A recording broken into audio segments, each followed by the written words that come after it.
wanted, all I have ever dreamed for, wished upon slivers of moons, is for the success and happiness of my precious children. For them to have a career and life I never had. The past will forever melt to regret if they do not plan for their future, if they do as I did. All I want is for them to be happy, to be successful, and for them to look up at me, hear about my excellent past, and smile the way I know they can smile. Yet I never realized how difficult it is to do that when all the love and happiness you once had abandons you.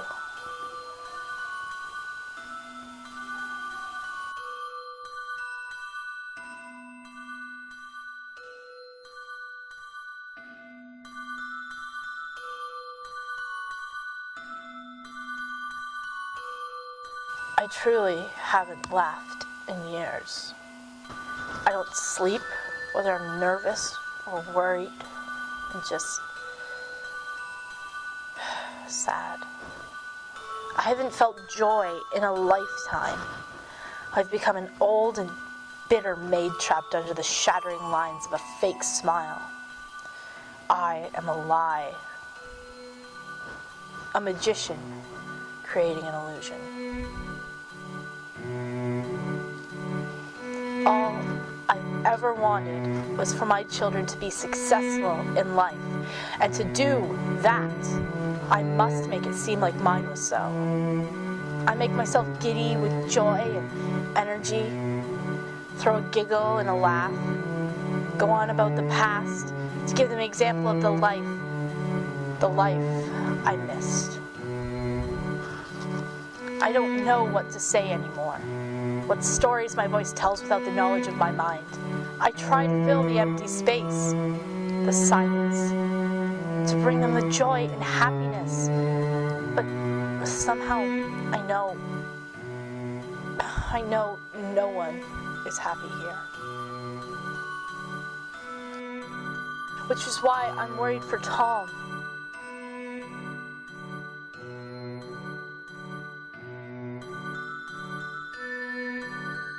He is an empty bed with no explanation. He's restless, running off at night, coming home late, smoking. For that, he reminds me of his father. I try to teach him, to educate him on life, on well-being, on even practical things. But he eats his food in a hurry. Always in a hurry. We argue, we fight, sometimes we don't speak for days. Does that make me a bad mother? Does my will to expose their mistakes and teach them the solution cause this rebellious streak? Has my devotion made me a witch and hateful in my children's eyes?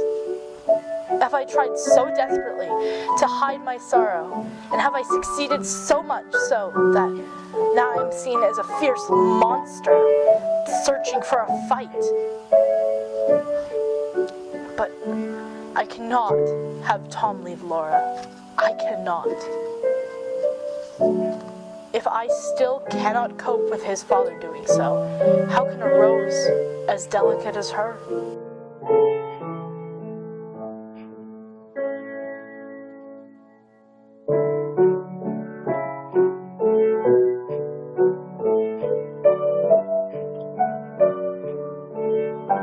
I want him to be free. I want him to feel the breeze hit his face like splashes of pure happiness. I want him to live. But the wonderfulest trick of all was a coffin trick. But that's never easy. Got out of the coffin, it would be one nail. I need him to be there for his sister.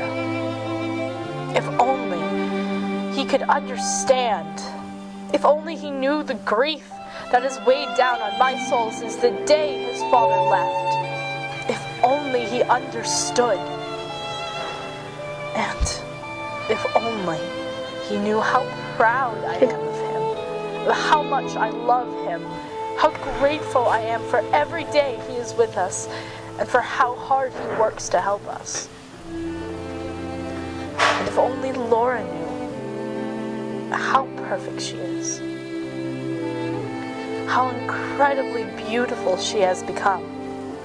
She goes to her own world, and I think sometimes when I say my long tales, I join her, and it's not too bad there. She's life itself. Perhaps if they did know, if they had a confidence within us all, then it would be easier to hide the pain I feel. Maybe that day has come. Perhaps. Today, we will all be saved from this flood that we've been drowning in for years. Today, we have a special guest. I have strived for, hoped for, wished for. Today, I pray that today will be Tom's last, because there is a chance we could all of us, finally be free. Today, we have a gentleman caller.